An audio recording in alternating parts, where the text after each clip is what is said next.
Hello everyone, welcome back to my channel. कैसे हैं आप सब लोग?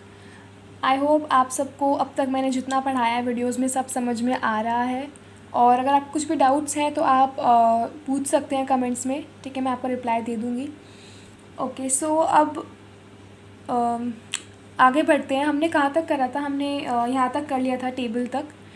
अब हमको यहाँ से करना है, ठीक है? You have to start from here. Okay, so start करते हैं।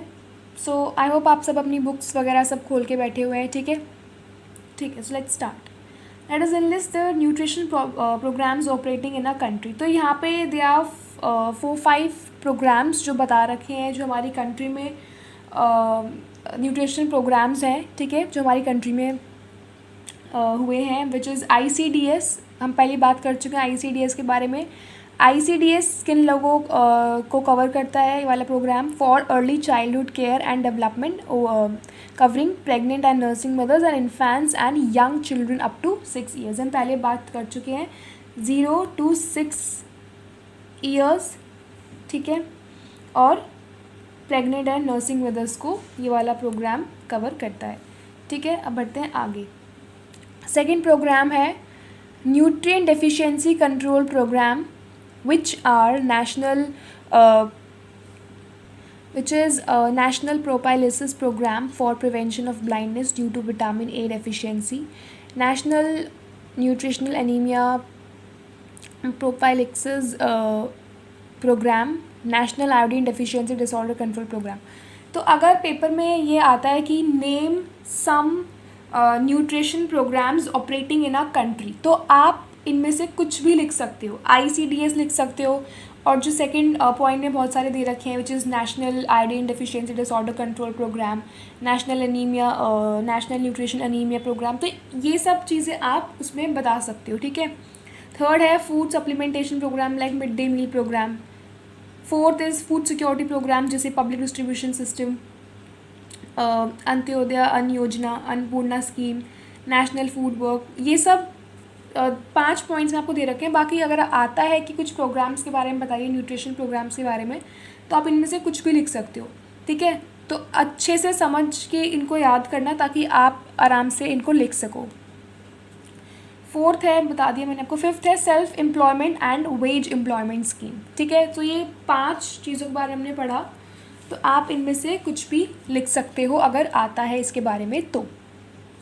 Okay, so let's start with the next topic which is health care.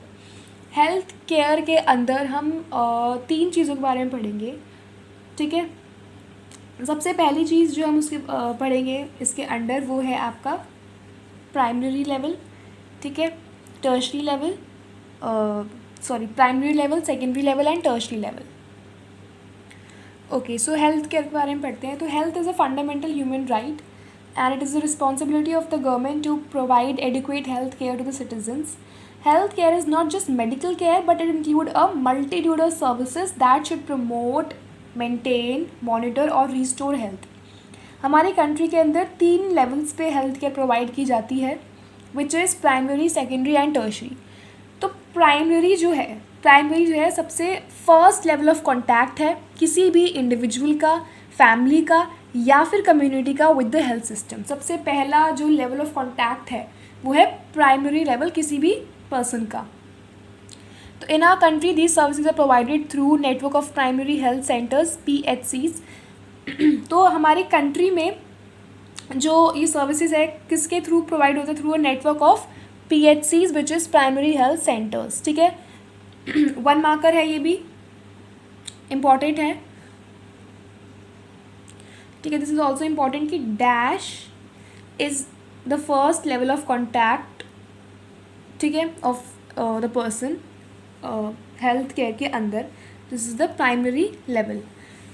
Okay, second है, अब प्राइमरी लेवल पे अगर वो चीज़ सॉल्व नहीं हो पाती है, ठीक है, तो प्राइमरी लेवल वाले क्या करते हैं? रेफ़र कर देते हैं टू द सेकेंडरी लेवल। मतलब कि अगर कोई प्रॉब्लम बड़ी है, वो प्राइमरी लेवल पे सॉल्व नहीं हो पा रही है, तो they refer it to the secondary level.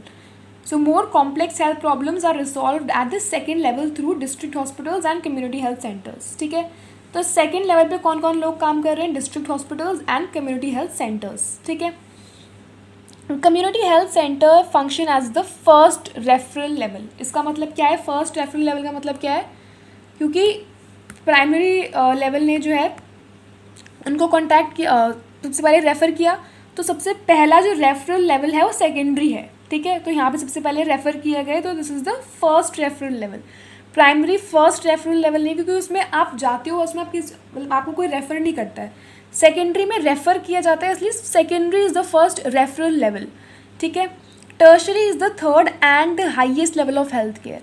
सबसे पहला स्टार्टिंग प्राइमरी और सबसे जो बिगेस्ट हाईएस्ट लेवल है वो है tertiary level. It deals with more complex health problem, जो पहले दो लेवल से सॉल्व नहीं हो पाई, ना तो प्राइमरी से सॉल्व हो पाई, ना सेकेंडरी से सॉल्व हो पाई, फिर वो किससे सॉल्व होगी? टर्शरी लेवल से। Institutions at tertiary level are medical college hospitals, regional hospitals, specialized hospitals and all India Institute of Medical Science। तो हेल्थ केयर का पूरा सिस्टम समझ में आया आपको। सबसे पहला जो कॉन्टैक्ट है किसी भी इंडिविजुअल का हेल्थ केयर से वो है primary level. So primary level is the first level of contact of any individual with the health system. Second है, अगर प्रॉब्लम और ज़्यादा कॉम्प्लेक्स है और प्राइमरी लेवल से सॉल्व नहीं हो पाई, तो वो क्या करते हैं? रेफ़र कर देते हैं टू द सेकेंडरी लेवल, जिसके अंदर डिस्ट्रिक्ट हॉस्पिटल्स आते हैं और कम्युनिटी हेल्थ सेंटर्स आते हैं। अगर प्रॉब्लम और भी बड़ी है, अब वो ना तो प्राइमरी से सॉल्व हुई है और ना ही सेकेंडरी से सॉल्व हुई है, तो प्रॉब्लम कहाँ पे रेफ़र कर दी जाएगी? Tertiary level, which is the highest level of health care, ठीक है। यहाँ पे ये डील करते हैं और ज़्यादा कॉम्प्लेक्स हेल्थ प्रॉब्लम से जो दोनों किसी भी लेवल से सॉल्व नहीं हो पाई। और इसके अंदर कौन कौन से इंस्टीट्यूशंस आते हैं? Medical college hospital, regional hospital, specialised hospitals and all India institute of medical science, ठीक है। तो मुझे आई होप आपको हेल्थ केयर समझ में आ गया हो। अब आते हैं स्कोप पे। ओके, तो स्कोप में हम पढ़ते हैं कि जो कम्युनिटी न्यूट्रिशनिस्ट हैं वो कहाँ कहाँ वर्क कर सकते हैं। सबसे पहले they can work in hospitals for prevention and promotion and education, मतलब कि वो पार्ट बन सकते हैं प्रोग्राम्स का, ठीक है, जो ये सब या तो जो एजुकेशन प्रोवाइड करते हैं, ठीक है। सेकंड है IACDS का प्रोग्राम पार्ट बन सकते हैं। थर्ड है गवर्नमेंट लेवल पे आप कंसल्टेंट्स बन सकते हैं, एडवाइज़र्स बन सकते हैं। फोर्थ है कि आप फोर्थ वन इज़ आप न्यूट्रिशनिस्ट बन सकते हैं, फिर हेल्थ स्कूल हेल्थ काउंसलर बन सकते हैं स्कूल हेल्थ प्रोग्राम्स में।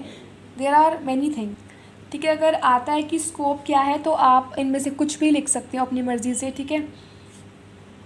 थोड़ा सा और करियर एवेन्यूज़ के बारे में देख लेते हैं। जैसे आप कंसल्टेंट्स बन सकते हो, ठीक है, टीचिंग एंड एकेडमिक्स में जा सकते हो, रिसर्च में जा सकते हो, न्यूट्रिशनिस्ट बन सकते हो, काउंसलर्स बन सकते हो स्कूल्स के लिए, इंडस्ट्रीज़ के लिए, ठीक है। तो अगर आता है स्कोप का, तो हर एक चैप्टर के लिए ना अपने कुछ पॉइंट्स बना लो, जैसे कि चैप्टर के एंड में लिख दो स्कोप, ठीक है, या फिर स्कोप लिख के नीचे पॉइंट्स बना के लिख दो कि ये चीज़ें जो है इसमें कर सकते हैं, ताकि आपको जब आप रिवाइज़ कर रहे हो चीज़ों को तो आपको और आसानी पड़े कि अच्छा इस चैप्टर में ये चीज़ें हैं, बस आप रिवाइज़ कर लो उसको फटाफट से आपको ख़त्म हो जाए। मतलब कि आप क्योंकि कुछ ऐसे पॉइंट्स बना लो हर एक चैप्टर के जो कॉमन है, जैसे टीचिंग एंड एकेडमिक्स, रिसर्च, ये मोस्ट ऑफ द चैप्टर्स में मिलेंगे ही आपको। तो कुछ ऐसा बना लो क्योंकि चैप्टर से रिलेटेड भी चीज़ें होती हैं, जैसे कि ICDS में आप जा सकते हो, ठीक है। तो ऐसे अपने कुछ पॉइंट्स बना लो चैप्टर के एंड में, ताकि आपको आसानी पड़े लास्ट टाइम रिवाइज़ करने में। So these are the questions, जो ये वही क्वेश्चंस हैं जो ऑलरेडी मैंने डिस्कस करा दिए हैं, ठीक है। जैसे कि स्टंटिंग क्या होता है मैं बता चुकी हूँ। लो बर्थ वेट बेबीज़ कौन से होते हैं जिनका वेट 2500 ग्राम से कम होता है। IDD क्या होता है? आयोडीन डेफिशिएंसी डिसऑर्डर, ठीक है। वेस्टिंग डिफाइन मैंने करने के लिए बताया था आपको। Double burn of mall nutrition क्या होता है, मरासमस, कैशियोरकर और कम्युनिटी क्या होते हैं, सब डिटेल में एक्सप्लेन करें मैंने वीडियो में। आपको मेरे हिसाब से तो हर एक आंसर आता होगा, ठीक है। सेकेंड क्वेश्चन है discuss the various strategies that can adopted to combat public nutrition problem, ये बहुत अच्छे डिस्कस मैंने कराया था वीडियो के अंदर। Third, what is public health nutrition, ये भी मैंने डिस्कस कराया था। What are the common nutrition problem facing India, तो इस आंसर में आप बहुत सारी चीज़ें लिख सकते हो, जैसे कि deficiency of iron, vitamin A, folic acid, ठीक है, ये सब भी चैप्टर में डिस्कस कराया गया है, मतलब चैप्टर में मैंने बताया है। What are the consequences of IDA and IDD? Consequence मतलब कि क्या क्या चीज़ें इनसे होती हैं. तो IDA is okay, so IDA and IDD. So IDA is iron deficiency anemia and IDD is iodine deficiency disorder. Already मैं डिस्कस करा चुकी हूँ क्या क्या चीज़ें इनसे होती हैं. ठीक है. What is the scope of public health nutrition? List some of the correct choices in this area. ये मैंने अभी डिस्कस कराया. इनमें से आप कुछ भी लिख सकते हो. स्कोप के बारे में बता सकते हो आप, जो मैंने बताया था कि आप कम्युनिटी न्यूट्रिशनिस्ट में क्या क्या चीज़ें कर सकते हो. और करेंट एवेन्यूज़ मैंने अभी डिस्कस कराया है कि आप कंसल्टेंट बन सकते हो. ठीक है. काउंसलर बन सकते हो स्कूल्स के लिए, इंडस्ट्रीज़ के लिए. तो ये सब मैंने अभी डिस्कस कराया था. ठीक है. तो ये क्वेश्चंस मैंने डिस्कस करा दिए आपके साथ. अब मैं कुछ अलग से क्वेश्चंस दे देती हूँ आपको. Okay, so these are some questions जिनके आंसर्स आपको कमेंट्स में देने हैं और इनके आंसर्स मैं नेक्स्ट वीडियो में डिस्कस कराऊंगी. First question is name any 2 nutrition programme operating in a country. Second, dash level is the first level of contact of any person with the health system. Third, health problems at secondary level are resolved through dash and dash. Question 4, name some institutions at tertiary level. Okay, तो इनके answers आप comments में देना. बाकी अगर आपको कुछ भी डाउट है किसी भी चैप्टर में से तो आप वो पूछ सकते हैं कमेंट्स में. ठीक है, मैं उसका रिप्लाई दे दूँगी. ओके, सो मिलते हैं नेक्स्ट